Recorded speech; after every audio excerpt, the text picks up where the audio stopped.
nós te louvamos pela vida do pastor e o abençoamos. Em nome de Jesus. Amém. Aleluia. Graça e paz, amados. Eu sou meio tradicional, eu gosto mais dessa plataforma. É mais legal. Esse negócio ali é muito moderno, isso é coisa para novo, novinho. Então eu prefiro isso aqui. Amados, é muito bom estar aqui. Tem um misto de sentimentos, um misto de emoções, que volta e meia a gente precisa dar uma guinada nas nossas vidas, e parece que Deus resolveu fazer isso agora comigo, né? Mas antes de falar sobre isso, eu gostaria que você pudesse abrir a tua Bíblia, 2 Pedro, 2 Pedro capítulo 1. Eu quero ler alguns versículos. 2 Pedro capítulo 1, versículos 3 em diante. Amém? Diz o seguinte: o seu divino poder nos deu tudo o que diz respeito à vida e à piedade, pelo conhecimento daquele que nos chamou por sua glória e virtude. Diga assim: nos chamou. Pode falar, nos chamou por sua glória e virtude. Ele nos chamou.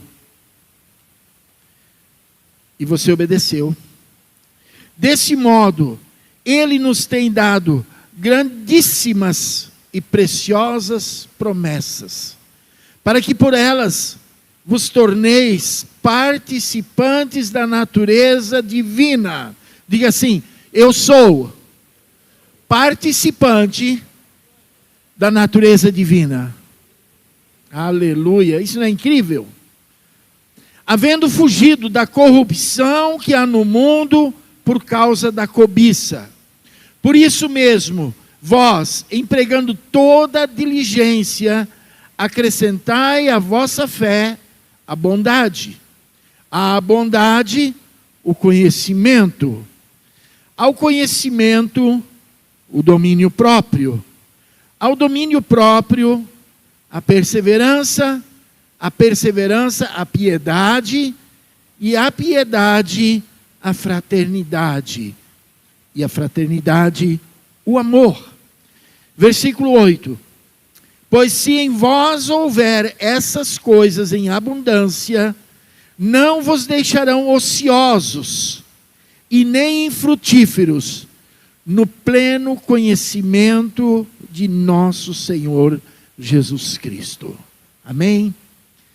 Feche os teus olhos. Pai, em nome de Jesus, eu clamo, Senhor, pela direção do Teu Espírito Santo, que o Senhor nos possa usar, que o Senhor nos possa conduzir, que sejamos, ó Deus, claros na palavra que o Senhor quer trazer nessa noite aos nossos corações. Abençoa-nos, Pai. Abençoa a Tua igreja, com um entendimento preciso, claro, da Tua vontade. Derrama, Senhor, da Tua unção e da Tua graça sobre a vida de cada um de nós. Em nome de Jesus. Amém. Queridos, antes de eu falar sobre esse texto, quero dar um pequeno esclarecimento. Nós estamos no Paraná há 40 anos. Nós completamos 40 anos no começo de dezembro, aqui no Paraná. E desde o primeiro final de semana que nós chegamos no Paraná, nós fazemos parte da Igreja Cristianismo Decidido. Então são 40 anos congregando na Cristianismo Decidido. nós tivemos muitas dificuldades. Quando a Igreja Cristianismo Decidido, antigamente chamada Bairro Alto, que hoje é a Igreja Rogate, passava por muitas dificuldades. Chegamos a ter menos de 25 membros naquele momento. E eu estava fazendo um curso de teologia numa igreja batista lá em Curitiba. Muitos de vocês provavelmente já ouviram falar, a Igreja Batista do Bacaxiri. Pastor Roberto Silvado, um dos grandes líderes batistas da região sul do Brasil.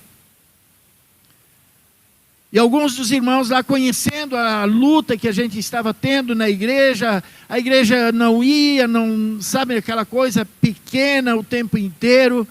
E ela dizia assim: oh, vem para nós, aqui está fluindo, aqui está bombando. Não, eu não falava dessa forma naquele tempo, né? Mas aqui está indo tão bem. Digo, tá bom, legal. E o que eu vou fazer aqui? Qual é a diferença que eu vou fazer aqui? Lá eu faço diferença. São 25, não sei, eram 25, 30 membros. Mas lá eu faço diferença. E nós permanecemos lá. E Deus nos abençoou. Quando a igreja tinha menos de 80 membros, subiu ao coração do pastor Josué criar um projeto missionário. Nós fomos participantes daquele projeto missionário desde a primeira correspondência que nós recebemos de um missionário estagiário que estava na China naquele momento. A Mongólia está precisando de missionários, ela está abrindo as portas, o comunismo caiu. Que tal vocês mandarem um missionário para lá? E nós construímos um projeto missionário. Eu fui parte daquilo, desde o primeiro momento. Muitas dificuldades, uma igreja com menos de 80 membros naquele momento. Enviar 2 casais de missionários para fazer um estágio transcultural na Inglaterra. Naquele momento, a associação, a Cristianismo Decidido com a associação, não abraçou o projeto. Era só o da igreja. E a gente olhava para as dificuldades. Não é possível sustentar 2 casais na Inglaterra. Isso não é possível. Eu lembro que nós fazíamos o churrasquinho missionário. Tinha aquelas churrasqueirinhas Gengis Khan. E a gente assava carne, botava no meio do pão e ia entregando para as pessoas que pagavam lá uma oferta para sustentar. E isso a gente fez inúmeras vezes. Quando eu estava hoje pensando sobre isso, na verdade durante toda essa semana pensando sobre isso, o Senhor fez eu lembrar de algumas coisas, alguns milagres que me impressionaram. Como isso foi possível? Sustentar 2 casais, o salário do pastor, as despesas normais da igreja. Como isso foi possível? E o Senhor disse: isto fui eu. Fui eu.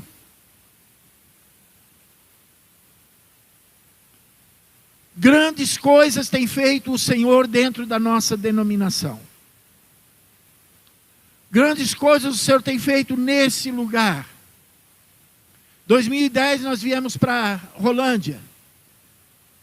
Depois de passarmos por Mangueirinha, Palotina e depois aqui. E aqui o Senhor nos presenteou com grandes amigos, mais chegados do que irmãos. Né, Ricardo? Né, João?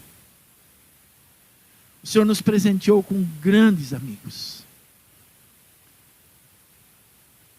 Eu lembro que alguns meses atrás, o pastor Satírio disse assim: se eu sair daqui 3 anos eu não tenho mais raízes aqui. Não sei se você acha que falou isso, né? E aquilo me marcou. Eu não quero fazer isso. Eu quero manter raízes aqui. No dia que eu vim aqui, eu quero ir na casa de algumas pessoas. Quero dormir na casa de algumas pessoas. Por que estou falando isso? Não sei se todo mundo sabe, mas nosso tempo está terminando. Nossa mudança já está marcada para o dia 15 de abril. Estarei voltando para Santa Catarina. Possivelmente não vou fazer mais parte da Cristianismo Decidido. Pastor Josué tem nos desafiado a iniciar uma Cristianismo Decidido lá. Vamos ver o que o Senhor vai dizer. Estou voltando por causa da minha mãe, que está precisando de cuidados melhores. Então, eu estou, como eu falei, num misto de sentimentos, de emoções. Estou feliz por voltar para lá, debaixo da graça e da bênção do Senhor e também daqui, né? Eu sei que os irmãos estão nos abençoando com a sua paz, com a sua graça, mas ao mesmo tempo eu sei que eu vou sentir a falta do calor, desse acolhimento que nós podemos experimentar aqui durante todos esses anos. Eu quero dizer que em todos esses anos, eu não posso dizer quantos cultos que eu faltei, mas eu nunca faltei quando eu estava na cidade. Ah, porque hoje eu estou cansado, eu não vou no culto. Ah, porque... Ah, não dá. Eu faltei 2 domingos quando eu peguei Covid. Fora isso, não faltei. Ah, porque eu fui no shopping e eu não vim no culto. Nunca isso aconteceu. E eu posso dizer com segurança, nunca isto aconteceu.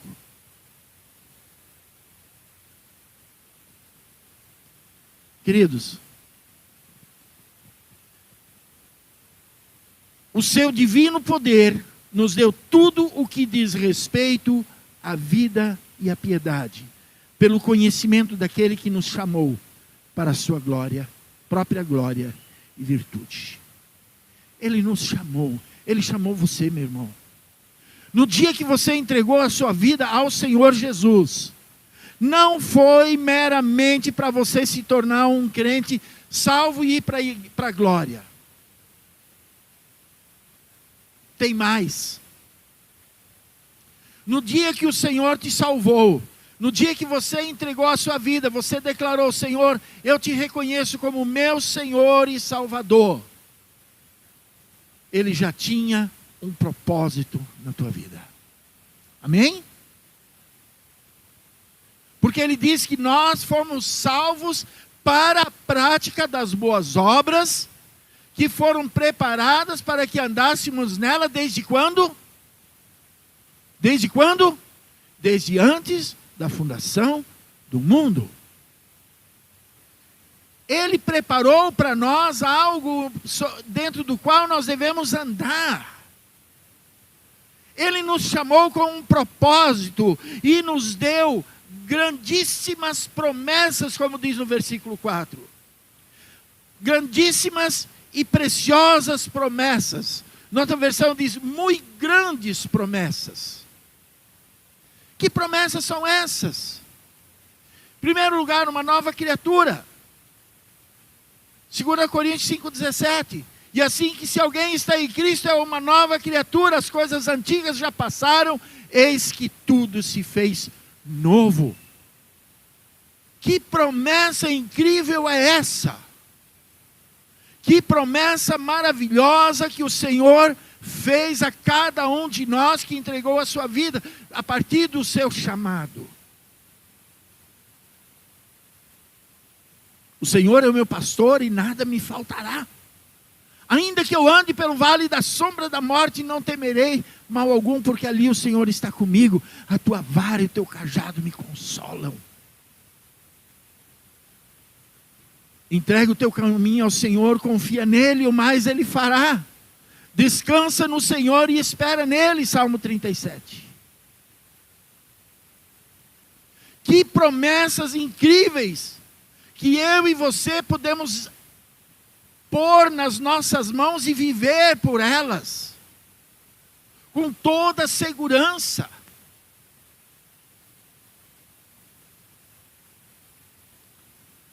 Estas promessas, elas têm um propósito. Qual é o propósito? Para que por elas vos torneis participantes da natureza divina. O apóstolo Paulo diz que nós temos a mente de Cristo. João fala lá no Evangelho de João, capítulo 1, verso 12, que nós não nascemos segundo a vontade da carne, nem da vontade do homem, nem da vontade do mundo, mas da vontade de Deus. E por isso nós somos filhos. E filhos têm o quê? Uma natureza divina, a partir do nascimento. Eu sou nascido de novo, a partir daquele momento eu tenho uma nova natureza. Isso é maravilhoso. Eu tenho uma natureza divina e eu vou me convencendo disso, eu vou adquirindo segurança nisso, dia após dia. Quando eu ando dentro do meu chamado.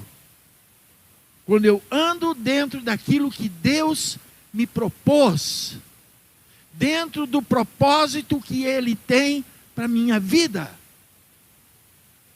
Vamos lá. Havendo fugido da corrupção que há no mundo por causa da cobiça. Gente, aqui eu fico às vezes meio triste. Quando nós cristãos, que temos a natureza divina, nascidos e regenerados pelo sangue do Cordeiro, somos uma nova criatura em Cristo Jesus, nós nos damos ao capricho de misturar coisas mundanas com essa natureza. Daqui a pouco nós temos uma natureza híbrida. Uma vez que eu tenho uma natureza divina, as coisas do mundo não podem mais fazer parte do meu ser. Eu não estava querendo falar, mas é necessário que se deixe claro. O que é que você ouve em estilos musicais? Quais são os estilos musicais que te entretem? Quais são os filmes que você ainda vê? Qual é o teu procedimento nos teus negócios? Nós fomos consagrados e nós podemos fugir. Havendo fugido, você fugiu da corrupção que há nesse mundo, da cobiça, da paixão que há nesse mundo, você fugiu, você não queria mais. Eu preciso dar um jeito na minha vida, não dá mais, eu vou entregar minha vida para Jesus. Legal. E aí Jesus veio, salvou a tua vida, você é um novo ser, uma nova criatura, e de repente isso já não é mais suficiente.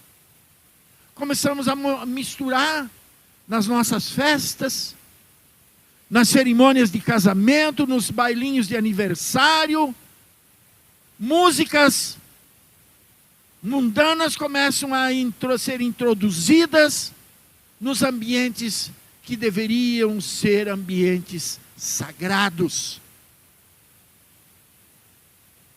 A mistura do sagrado com o profano é uma coisa séria. É uma coisa muito séria. Nós precisamos ficar atentos a essa questão. Não é possível nós misturarmos. Uma vez que nós fomos lavados e regenerados pelo sangue do Cordeiro, nós precisamos permanecer nisso. E aí o apóstolo Pedro dá uma receita. Como isso pode acontecer? Como eu não quero esticar muito a minha pregação nessa noite, ele começa a partir do versículo 5. Por isso mesmo vós, empregando toda a vossa diligência, todo o zelo, todo o esforço, aquilo que você encontra em Mateus 6,33. Buscai, pois, em primeiro lugar o reino de Deus e a sua justiça, e as outras coisas te serão acrescentadas. Ele diz aqui, buscai com toda a diligência, acrescentai a vossa fé, a bondade, com a bondade o conhecimento, ao conhecimento o domínio próprio, ao domínio próprio a perseverança a piedade, a piedade a fraternidade o amor, pois se em vós houver essas coisas em abundância, não vos deixarão ociosos e nem infrutíferos no pleno conhecimento do nosso Senhor Jesus Cristo. Poderia discorrer aqui sobre cada uma dessas virtudes que o apóstolo Pedro relaciona, mas não é essa a ideia de fazer uma exegese. A ideia é trazer para nós um despertar que vale a pena você permanecer firme. Que vale a pena você permanecer fiel. Eu lembro, antes da pandemia, nós tínhamos cultos aqui com mais de 400 pessoas. Acho que é isso, né, pastor? Mais de 400 pessoas. E aí veio a pandemia, um monte de gente adquiriu uma justificativa legal para não vir no culto. Não, porque não vou lá porque aglomeração está proibido, né? E eles ficaram assim, ufa, pelo menos eu tenho uma desculpa justificável.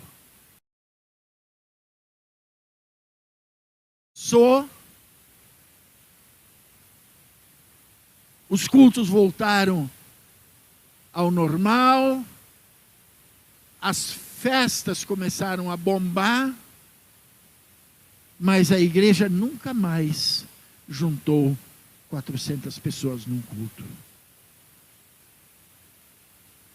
Onde estão? Eu sei de alguns que realmente desviaram. Pararam, alguns não querem mais, parece que não sentiram tanta falta, não foi tão importante. Outros procuraram outras igrejas. Enfim, cada um tem o seu motivo. Agora, é extremamente importante algumas coisas que nós precisamos lembrar nesses tempos que nós estamos vivendo. É muito fácil você justificar a sua não ida participar do corpo. Gente, isso aqui é extremamente importante. As pessoas podem dizer assim, não, pastor, mas você nunca faltou nos cultos. Isso não é uma atitude meio que religiosa? E eu digo assim, claro que é. E daí? Eu amo, eu faço bem e eu sou abençoado. Se é religioso ou não é, a mim não importa. O fato é que eu estou aqui. E indo para Santa Catarina, eu já tenho uma igreja que eu vou congregar. eu não vou ficar um único fim de semana sem congregar com os irmãos. Porque isso para mim é vital.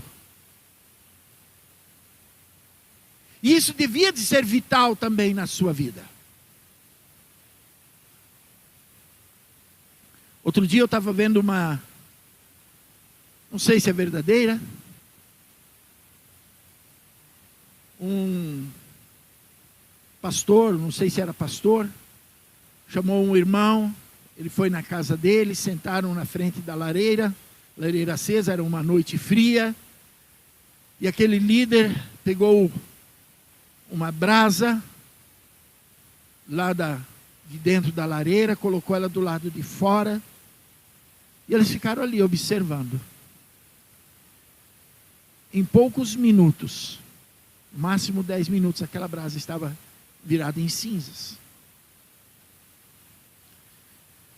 Aquela visita se despediu e disse assim: tá bom, pastor, eu já entendi. Eu já entendi.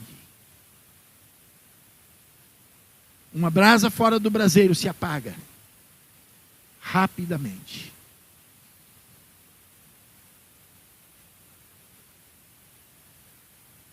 Uma das expressões que os muçulmanos usam para acusar quem não é islâmico é a palavra os infiéis.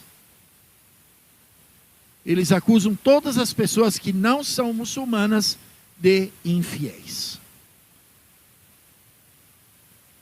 Eu não sei como é que eu posso ser fiel a alguma coisa que eu nunca vi, mas eles acham dessa forma. Agora nós temos um Senhor que nós reconhecemos. No dia que nós entregamos as nossas vidas a Ele, nós o reconhecemos como Senhor e Salvador, conforme Romanos 10, versículo 9. Se com a tua boca confessares a Jesus como Senhor, e em teu coração creres que Deus o ressuscitou dentre os mortos, serás salvo. Ele é o teu Senhor e o teu Salvador. E quando eu reconheço alguém como Senhor, 3 coisas estão implícitas nessa declaração. Primeiro, eu reconheço como Senhor alguém que é autoridade sobre a minha vida. Segunda coisa que está implícita,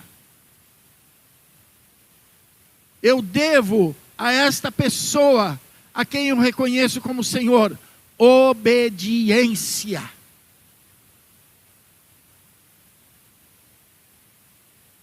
Em terceira coisa que está implícita, eu devo a esta pessoa a quem eu reconheço como Senhor honra. Eu devo obediência, reconhecimento como autoridade, obediência e honra. Quantos de nós temos esquecido dessa verdade? Quantos de nós nos esquecemos de dar honra a quem tem honra? Nós damos honra para o prefeito,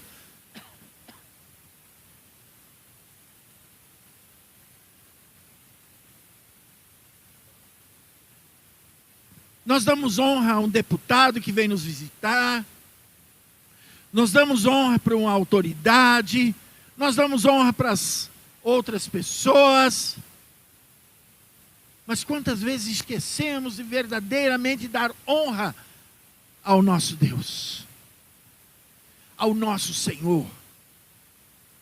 Não é com palavras não, com palavras nós somos muito bons. Com palavras nós somos excelentes, nós cantamos a obediência, nós cantamos cada hino, coisa mais linda que, né? Eu imagino se Deus fosse movido à emoção, Ele ia dizer, ai, que coisa. Mas e as nossas atitudes? Quantas vezes os profetas vinham para o povo de Israel e diziam, esse povo me honra com os seus lábios, mas o seu coração está longe.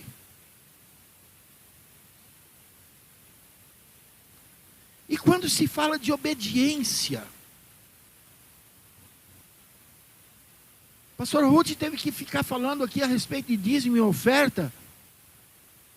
Eu imagino que ela não veio falar aqui porque está todo mundo dizimista e ofertante.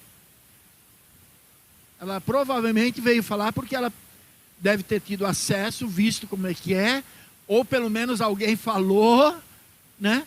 Mas nós precisamos ser exortados. Porque provavelmente nós não estamos obedecendo princípios. Desculpa, Ruth, eu não estou falando que você viu, teve acesso, né? Mas não importa. E se teve acesso, não tem nenhum problema, você é esposa do pastor, você sabe das coisas. Nós desobedecemos princípios. Com a boca nós bendizemos, mas com as nossas atitudes nós não obedecemos e não abençoamos.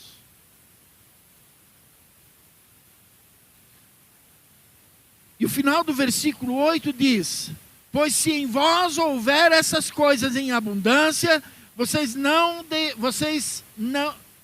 vos deixarão ociosos e nem infrutíferos no pleno conhecimento do nosso Senhor Jesus.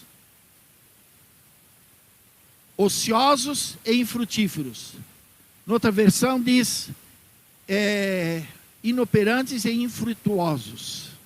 Ou seja, que não está fazendo nada e não está produzindo fruto algum. Jesus, ele disse que o fruto que ele espera de nós é um fruto que permanece. Ele quer frutos de nós que permaneçam, frutos bons.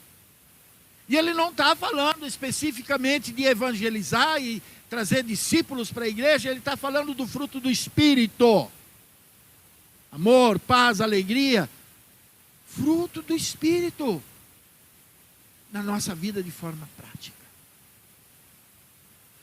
Uma outra coisa que é importante, isso já é por fim, finalmente, muitos têm uma visão de que a igreja existe para te servir. Se a igreja não me serve mais, eu vou procurar outra que vai me servir de novo.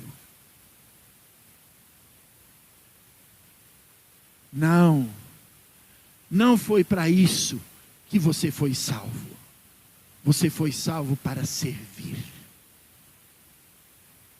Para a prática das boas obras que foram preparadas para que vocês andassem nelas desde antes da fundação do mundo. Tem uma expressão que diz que se você não vive para servir, você não serve para viver. Mas eu preciso entender que eu escolhi esta casa e eu vou servir nesta casa. Eu escolhi essa casa, foi aqui que eu encontrei o meu lugar, e eu estou sendo fiel a esta casa. É aqui que eu estou sendo alimentado espiritualmente. Ah, mas eu não estou mais sendo alimentado. Será que você não está indo à verdadeira casa do pão? Porque quando eu não estou mais sendo alimentado, é porque eu perdi o apetite às vezes.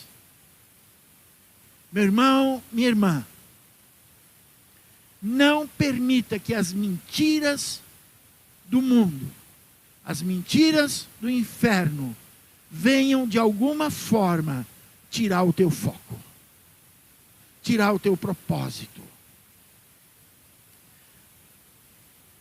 Quando essas coisas, a partir do versículo 5, o 6 e o 7, existirem em nós, nós vamos ser abundantes, bem abundantes, conforme diz lá o versículo de 1 Coríntios 15, 58. Eu até quero ler esse versículo. 1 Coríntios 15, 58. Abram aí. Vamos lá.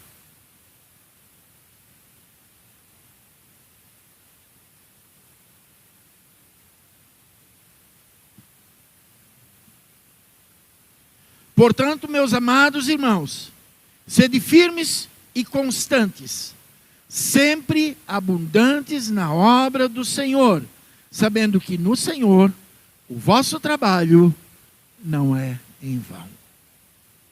No Senhor o nosso trabalho não é em vão. Firmes e abundantes.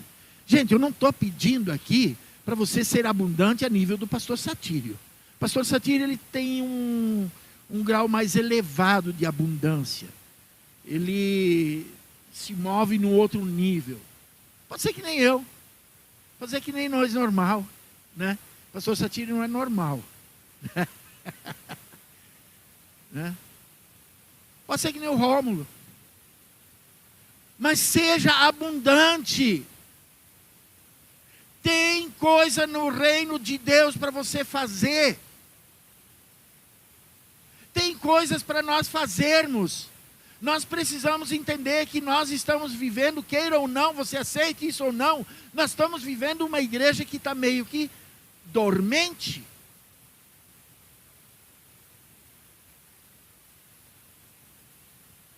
Não permita que a morosidade, a dormência, te leve a ficar inoperante, infrutuoso, ocioso. Isso não é legal. Então, você está numa igreja que tem muita coisa para fazer. Venha falar com o pastor Satírio, venha falar com o Rômulo, Felipe, e tem mais gente aí. Temos a escola, que precisa muito de voluntários. Se não tiver para outra coisa para fazer, varrer o pátio, varrer, fazer alguma coisa. Aqui tem coisa para ser feito. Quando foi a última vez que você trouxe 1 quilo de alimento para a igreja? A tua célula tem feito cestas básicas?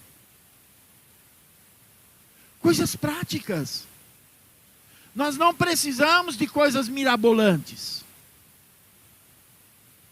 Mas nós fomos chamados para servir. Nós fomos chamados para servir no corpo. Eu fico feliz que da nossa célula ali, não que ela se multiplicou, ela tirou alguns daqui, outros dali, mas formou 2 células. Tem 2 casas que se abriram para receber a célula. Louvado seja o nome do Senhor pela vida da dona Elaine, do Isaías, que abriram as casas. Isso não é uma coisa tão fácil. Eu louvo a Deus porque de imediato surgiram essa possibilidade e pá, 2 células. Que coisa linda. Mas eu já vi que em outros tempos aqui foi uma luta. Alguma casa se dispor, algum anfitrião dizer assim, pode vir na minha casa. Então, meus irmãos, eu não estou trazendo essa palavra para me justificar, porque o pastor Udo, isso ou aquilo, não. É uma palavra realmente para dizer assim, gente, vale a pena. É bom. Você se sente gratificado. Você se sente bem. Eu posso ir embora dessa cidade e dizer assim, eu deixo raízes nesse lugar. Plante raízes. Aprofunde teus relacionamentos. Seja intencional na busca de um relacionamento de amizade. Durante 4 meses eu sacrifiquei o Ricardo. Saí às 5 da manhã para nós caminhar junto. Foi o melhor tempo de discipulado. Foi lindo. Só paramos porque ficou frio. Né? Invista em alguém perto de você. Invista.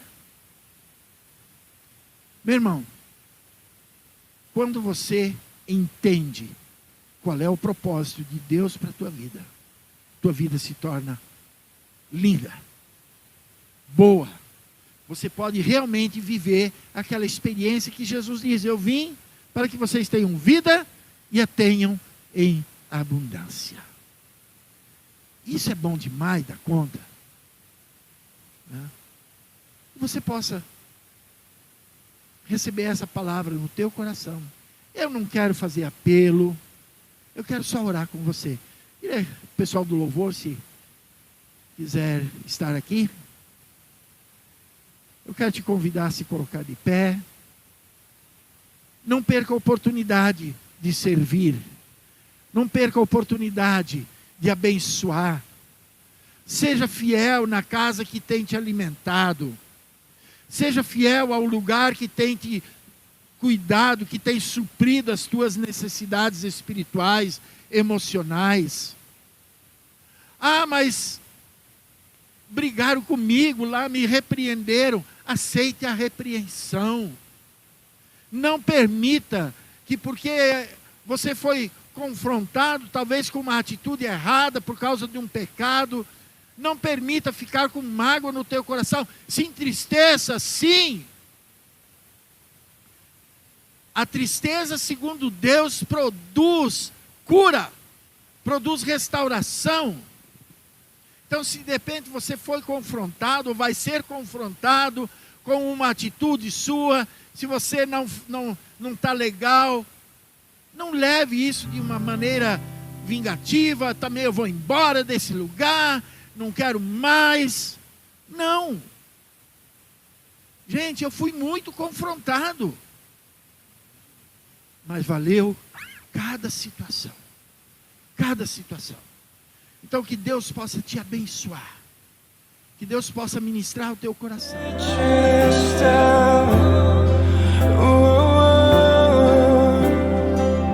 E eu vejo chamar Deus presente.